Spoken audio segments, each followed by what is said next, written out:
சொல்லுமா அவ்வளவு பசியா இருக்கு வருது அப்படியே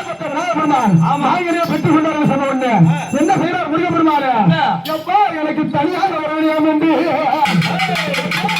எனக்கென்று ஒரு நாடு எனக்கென்று ஒரு தேசம் எனக்கென்று ஒரு உலகம் நான் போய் சென்று அங்கே அமர போகின்றேன் வரக்கூடாது என்று சொன்னார் சொன்ன உடனே பார்த்தா சொன்னாரு அப்பா முருகா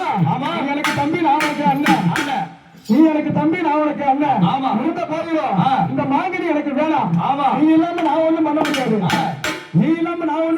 ஒண்ணுமே பண்ண முடியாது அதனால அந்த மாங்கனி நீயே வச்சுக்கேன் என்று சொன்னார் பார்த்தார் முருகப்பெருமான் நீயும் தாய்